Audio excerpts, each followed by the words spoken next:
छोटी चमगादड़ ने शर्माते हुए अपने पंख खोलते हुए बताया कि वह एक इंसान के बच्चे की मां बनने वाली। इतना सुनते ही वैम्पायर ड्रैकुला बहुत खुश हुआ क्योंकि वह जल्द ही नाना बनने वाला था। अपने नन्हे नाती को स्वस्थ रखने के लिए ड्रैकुला ने तुरंत अपने नौकर को बुलाकर अपनी बेटी के लिए शानदार गर्भावस्था भोजन की व्यवस्था करवाई। इसमें चीखने वाली मीट बॉल सूप, ताजा मकड़ी, सलाद और खरगोश की रस शामिल था। ड्रैकुला का मानना था कि ऐसा खाना खाने से ही स्वस्थ छोटी चमगादड़ पैदा होगी। अपने पिता की इतनी मेहनत देखकर उसकी बेटी मेविस भावुक होकर रोने लगी। ड्रैकुला की देखभाल में बच्चा समय से 2 महीने पहले ही पैदा हो गया। ड्रैकुला अपने नाती को देखने के लिए उत्साहित था, लेकिन डॉक्टर किसी बाहरी व्यक्ति को डिलीवरी रूम में जाने की इजाजत नहीं देते। इसलिए ड्रैकुला नर्स बनकर अंदर जाता है और अपने नाती को गोद में लेकर खुशी से नाचने लगता है। तभी एक ज़ॉम्बी नर्स उसे देखकर उसकी खूबसूरती पर फिदा होकर ड्रैकुला से अपने प्यार का इजहार करने लगी। समय तेजी से बीता और जल्द ही छोटी चमगादड़ का पहला जन्मदिन आ गया। राक्षस नाना नानी और दोस्त उपहार लेकर आए। मम्मी एक शापित सोने की चैन लाई तो वहीं फ्रैंकेनस्टाइन दंपति एक छोटा जिलेटिन लेकर आए, लेकिन मेविस नहीं चाहती थी कि उसका बेटा इन खतरनाक चीजों के आसपास रहे। बच्चे की सुरक्षा के लिए उसने महल को बदलने का निश्चय किया। हर खतरनाक चीज को ढक दिया गया, यहाँ तक कि चुड़ैल की नाक भी नहीं बची। खाई के किनारे सुरक्षा दरवाजे लगाए गए और मेहमानों के लिए टॉयलेट तक को ढक दिया गया। इस बदलाव से होटल ट्रांसिल्वेनिया पूरी तरह बदल गया। अब यह इंसानों को भी स्वीकार करने के साथ साथ समय के साथ तालमेल भी आने लगा।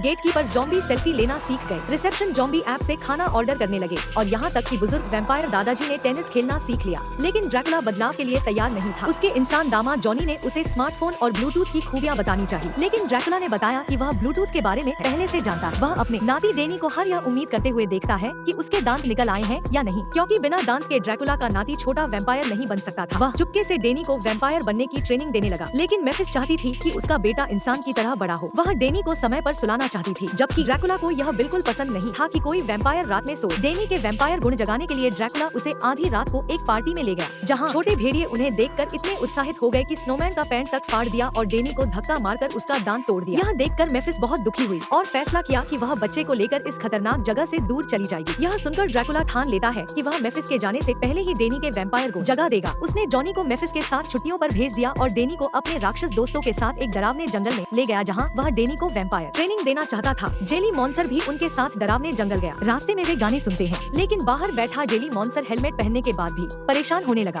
जब वे जंगल पहुँचे तो पता चला कि वहाँ अब एक पार्क बन चुका है। फिर भी ड्रैकुला ने हार नहीं मानी और फ्रैंकेनस्टाइन को डेनी को डराने की, लेकिन बच्चियां डरने के बजाय उसके साथ सेल्फी लेने लगी। फिर वेयरवुल्फ को शिकार करना सिखाने को कहा गया, लेकिन वह एक फ्रिस्बी के पीछे भागने लगा। आखिर में मम्मी एक रेत का तूफान लाने की कोशिश करता है, लेकिन इससे उसकी कमर में चोट लग जाती है और वो गिर जाती है।